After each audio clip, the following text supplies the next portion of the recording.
سب سے آگے بڑھانے والا یہودی قوم ہے، اور یہودی قوم اس قوم کا نام ہے جو سب سے زیادہ نیٹ کے ذریعے اور الیکٹرانک میڈیا کے ذریعے، پرنٹ میڈیا کے ذریعے، ان تمام طریقوں سے اپنے دھرم کی، اپنے مذہب کی تبلیغ و ارشاد کر رہی ہے۔ مگر افسوس ہے تو آج کے مسلم نوجوان پر افسوس ہے، اور افسوس ہے تو آج مسلمان پر افسوس ہے کہ وہ ادھر ادھر کی واہیات کے لیے تو نیٹ کو استعمال کر رہا ہے،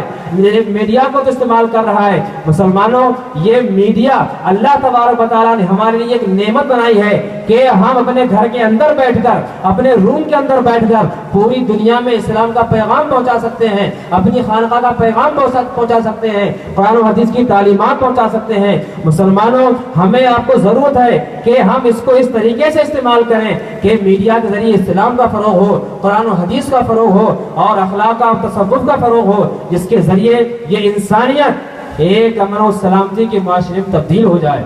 اور جب ہم اپنا اوڑھنا بچھونا قرآن و حدیث کو بنا لیں گے، ہمارا ہر قدم، ہماری ہر سانس اسی کام کے لیے وقف ہو جائے گی، تو مسلمانوں یاد رکھنا، دنیا سے یہ تمام خرافات، واہیات اور بربادی سب ختم ہو جائے گی اور چین و سکون ہو جائے گا۔ مسلمانوں، ہم چاہے اپنا کاروبار کریں، چاہے اپنی بزنس کریں، چاہے اپنی کوئی دکان کریں، ہم کسی طریقے سے زندگی گزاریں، ہم کو اس میں یہ نیت ہونا چاہیے کہ ہم چاہے دنیا کا کوئی بھی کاروبار کریں، ہم اس کے ذریعے اسلام کو آگے بڑھائیں گے، سنیت کو آگے بڑھائیں گے، ہم اپنے اخلاق کو، تصوف کو، خانقاہی تعلیمات کو آگے بڑھائیں گے۔ آپ یاد رکھنا، یہ پیغام، یہ اصول، یہ نیم ایک اسلامی نیم ہے جو پیغمبر اسلام نے ہم کو دیا ہے کہ ہم اپنے زندگی میں کوئی بھی کام کریں، کسی طریقے سے زندگی گزاریں، کوئی کاروبار کریں، کوئی بزنس کریں، ہم اس کے ذریعے اپنے اسلام کو آگے بڑھا سکتے ہیں۔ مگر افسوس کی بات کہ آج کا مسلمان اور آج کا نوجوان اس طریقے سے زندگی نہیں گزار رہا ہے۔ ہمارے اس اسلامی نیم کے ذریعے، ہمارے اس اسلامی اصول کے ذریعے غیروں نے فائدہ اٹھایا، چاہے وہ نصرانی ہو، چاہے عیسائی ہو، چاہے یہودی ہو، وہ اپنا کوئی بھی کاروبار کر رہے ہوں، دنیا میں کہیں زندگی بسر کر رہے ہوں،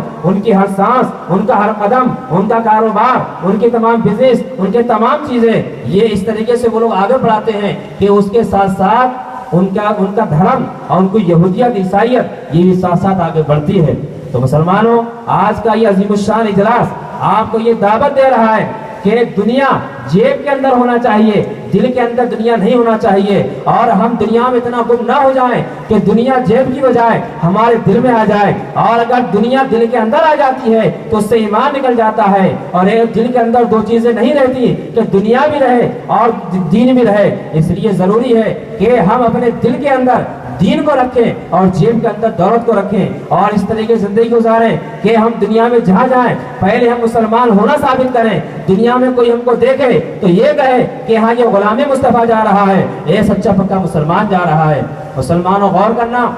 اسپین کی سرزمین کہ وہاں پر ایک بار ایک عیسائی گزر رہا تھا اور اس کو ایک پتھر سے ٹھوکر لگی اور وہ گر گیا۔ وہ اٹھا اور آگے چلنے لگا، اور اس نے کہا اپنے ساتھ والوں سے، ایسا لگ رہا ہے کہ صبح سے اس گلی سے، اس راستے سے کسی مسلمان کا گزر نہیں ہوا۔ لوگوں نے پوچھا کیوں؟ آپ کے کہنے کا کیا مطلب ہے؟ مسلمان کے گزرنے سے، آپ کو ٹھوکر لگنے سے کیا مطلب ہے؟ تو اس عیسائی نے کہا کہ پیغمبروں کے مسلمانوں کے پیغمبر صلی اللہ علیہ وسلم نے ارشاد فرمایا، اماطۃ الاذی عن الطریق صدقۃ، کہ راستے سے کسی تکلیف دہ چیز کا ہٹا دینا یہ صدقہ ہے، عبادت ہے، یہ نیکی ہے، ثواب کا کام ہے۔ اگر کوئی مسلمان گزرا ہوتا تو اس نے اس پتھر کو ضرور ہٹایا ہوتا۔ یہ اسلامی تعلیمات ہے، یہ مسلمان ہیں، اور اس طریقے کی ہمارے مسلمان ہم کو اللہ کا رسول نے تعلیم دی ہے۔ مسلمانوں، عقائد کا تحفظ اتنا آسان نہیں ہوتا، اتنا آسان ہم نے سمجھ لیا ہے۔ ہمارے اسی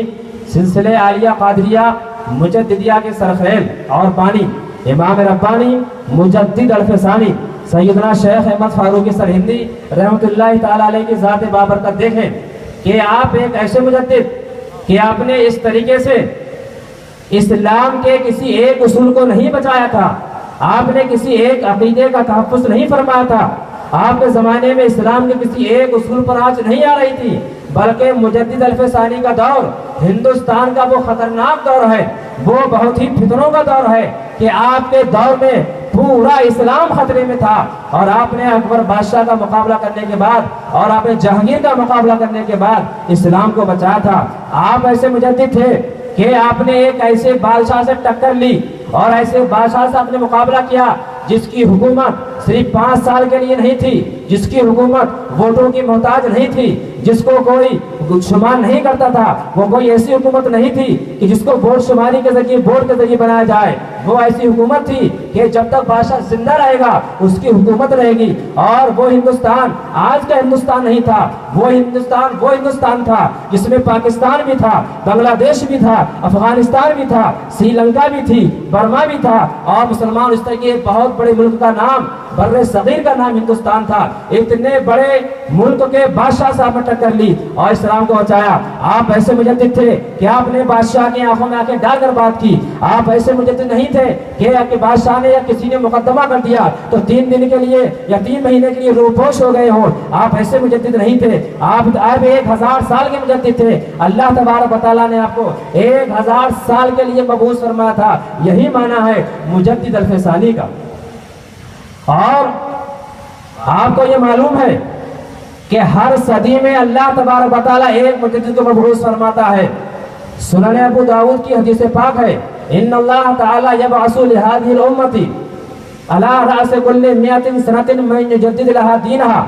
کہ اللہ تبارک و تعالیٰ ہر 100 صدی کے شروع میں ایک مجدد کو مبعوث فرماتا ہے جو دین کی تجدید فرماتا ہے۔ مگر پیغمبر اسلام صلی اللہ علیہ وسلم کی اس امت میں ہر صدی میں مجدد ہوئے، ایک صدی میں کئی مجدد ہوئے، مگر مسلمانوں یاد رکھنا مجدد کی طرف نسبت مجددیہ ہونا یا مجددی ہونا یہ صرف مجدد الف ثانی کی شان ہے، یہ مجدد الف ثانی کا امتیاز ہے، یہ مجدد الف ثانی کی عظمت ہے اور ان کا مرتبہ ہے۔